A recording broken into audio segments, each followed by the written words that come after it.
So, how does an economy keep growing without, falling apart? For a long time, economists thought it was this incredibly delicate balancing act. But then one model came along and changed the game completely. Today, we're going to break down the Solow growth model and see exactly how it offered a brand new and much more stable answer. Let's dive in. Right. This is the big question, isn't it? How does a country's economy manage to grow consistently year after year without spiraling into chaos? This is the exact puzzle that Robert Solow wanted to solve, and that's the journey we're going to follow. All right, here's our game plan. First, we'll look at the big headache that early economists had, this thing called the knife edge problem. Then, we'll see how Solow's idea of a steady state completely solved it.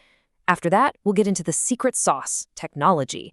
And finally, we'll wrap it all up and see why Solow's model was such a breakthrough. Okay, so let's set the stage with the problem. Before Robert Solow stepped in, the main ideas about economic growth were, well, they were pretty gloomy. The whole situation was known as the knife edge problem. See, the theories that came before, especially the Herod-Dalmar models, basically said that true economic stability was a fantasy. They believed that trying to get balanced, steady growth was like building a house of cards in a wind tunnel. It was almost destined to collapse. And they called it the knife edge problem for a very good reason. The idea was that if anything was just a tiny bit off, like if people saved a little too much or not enough, or if the population grew just a fraction too fast, the whole economy would just fall off a cliff. You'd either get massive unemployment or crazy inflation. It was like walking on a tightrope, and one tiny wobble meant you were done for. So this is the mess that Robert Solow decided to tackle.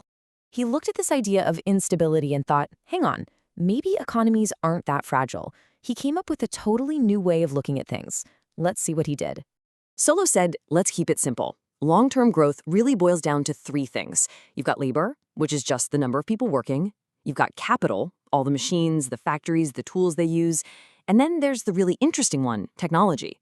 This isn't just computers. It's all the knowledge and techniques we have that let us produce things better and faster. That's it. Those are the core building blocks. Now, here's a term you gotta know, exogenous. The Solow model is called an exogenous model. All that means is that some of the really important stuff like how fast technology improves or how quickly the population grows are treated as inputs. They come from outside the model. So the model tells us technology is super important, but it doesn't try to explain where that new technology actually comes from. It just takes it as a given. All right, now we're getting to the absolute core of the model. This is the magic ingredient, the thing that makes the whole economy self-correcting and stable. Let's talk about the steady state. So what on earth is this steady state?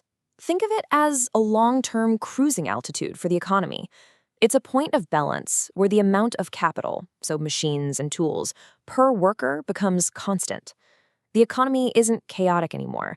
It settles into a predictable, stable path of growth. The key idea here isn't fragility, it's automatic stability.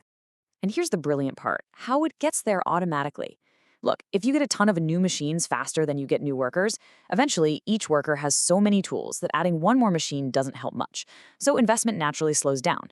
But if you get a flood of new workers without enough machines, then each new machine is suddenly super productive and profitable, so investment speeds up.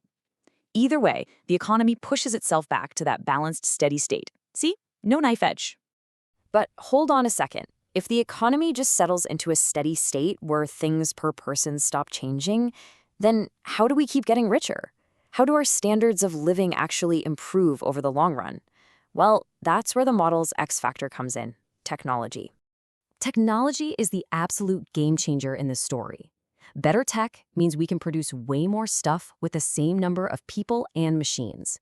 It literally lifts the entire economy's potential up to a whole new level. This is what allows for real, sustained growth in our standard of living, even after we've hit that steady state balance.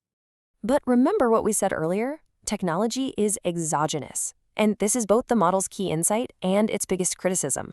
Solow proved that technology is the engine of long-run growth. But his model just says, and then technology happens. It doesn't explain where the innovation, the new ideas, and the breakthroughs actually come from. So let's put it all together. What's the final verdict? Why do we see the Solow model as this massive leap forward from the shaky, unstable world of Herod-Dalmar? Let's do a final side-by-side. This chart just makes it crystal clear. The Herod and Dalmar models were obsessed with this need for perfect balance, which is what created that knife-edge instability. Solow, on the other hand, showed how an economy could have stable, long-run growth all on its own. Sure, it has a blind spot. It doesn't explain technology, but it fixed the biggest problem of them all, that terrifying instability. And that's really the bottom line. The Solow model gave economists a powerful new tool. It showed how economies can find a stable growth path over the long term, and it took away that constant fear of collapse that haunted all the earlier theories. Which leaves us with a huge, fascinating question.